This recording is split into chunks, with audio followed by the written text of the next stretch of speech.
स्वागत है मेरे इस नए यूट्यूब चैनल पर। तो आज हम नीट की दृष्टि से या फिर किसी भी कंपटीशन एग्ज़ाम के बॉटनी सिलेबस से जो है यह बहुत ज़्यादा महत्वपूर्ण यहाँ से क्वेश्चन आते हैं, बहुत ज़्यादा क्वेश्चन आते हैं। तो इस टॉपिक का नाम है पुष्पी पात्रों में लैंगिक प्रजनन, ठीक, और इसका हम चित्र सहित व्याख्या करेंगे। तो आइए चलते हैं आगे। तो पहले हम देख सकते हैं कि जैसे दिया गया है यह पुष्प है, पुष्प का स्ट्रक्चर और इसके बारे में हम कैसे जानेंगे।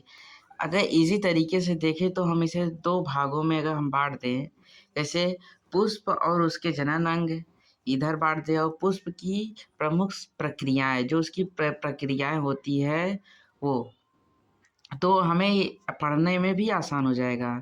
तो आइए चलते हैं पुष्प और उसके जनन अंग के तरफ, ठीक। तो दिया गया है ये पुष्प है, आप लोग तो देख ही रहे होंगे। अब इसके बारे में देखिए क्या है।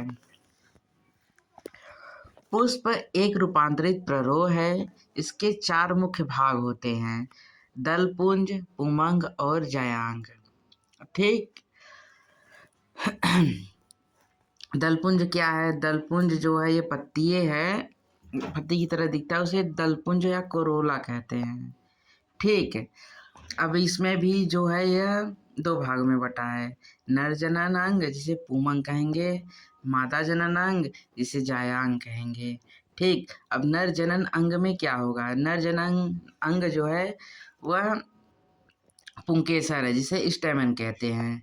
यह पुंकेसर दो भाग में बटा होता है, एक परागकोश होता है, दूसरा तंतु जो डंठा होता है उसे तंतु कहते हैं, और परागकोश में परागकण होते हैं, ठीक। अब मादा जननांग देखिए, मादा जननांग में ये वर्तिकाग्र है, मतलब ये पूरा स्त्री केसर है, ठीक। स्त्री केसर जिसे पिस्टिल कहेंगे।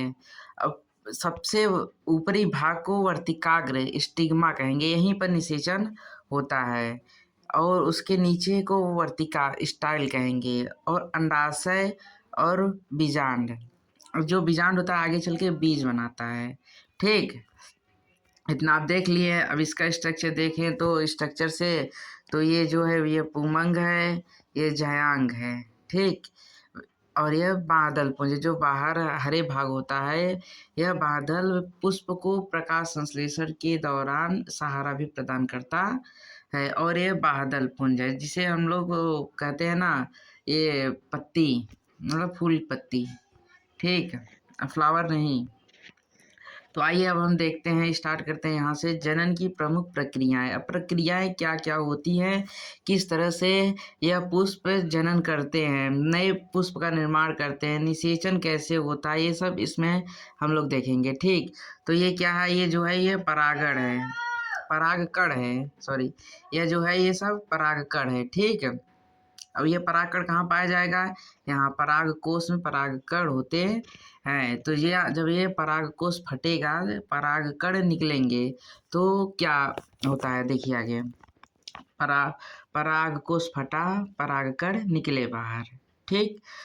अब परागकण परागकणों का स्थानांतरण, परागकण परागकोश से वर्तिकाग्र तक पहुँचते हैं, जो प्रजनन का पहला कदम है। प्रजनन का पहला कदम क्या है? परागकण का वर्तिकाग्र तक पहुंचना, जिसे परागण कहते हैं, ठीक। जब दोहरा निषेचन एंजियोस्पर्म की विशेषताएं क्या है? इसमें युग्मक संलयन जिसमें भ्रूण बनता है, और त्रिसंलयन जिसमें भ्रूणपोष शामिल होता है। जैसे जब जब परागकण वर्तिकाग्र तक पहुंचा, वहाँ से परागकण निषेचित हुआ, तो उसके बाद परागकण से नीचे नीचे नीचे वो निकले रेस से, ठीक है। अब आ जाइए, युग्मक संलयन क्या होता है और त्रिसंलयन क्या है ना। युग्मक संलयन, भ्रूण एम्ब्रियो जब वो संलयन करता है, परागकण जब एम्ब्रियो से युग्मक से संलयन करता है तो उसे भ्रूण एम्ब्रियो सिनगैमी कहते हैं। और त्रिसंलयन में क्या होता है? भ्रूणपोष का निर्माण होता है, इसमें भ्रूण बनता है, इसमें भ्रूणपोष बनता है।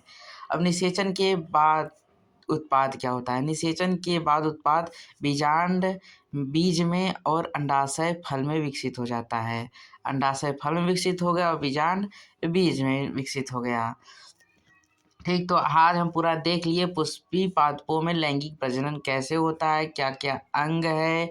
अगर ये आपको अच्छा लगा हुआ हो तो प्लीज़ इस वीडियो को ज़्यादा से ज़्यादा शेयर ज़रूर करें और लाइक भी करें, कमेंट करें कि अगला टॉपिक किस पर बनाऊँ, क्योंकि यह मेरा पहला वीडियो है।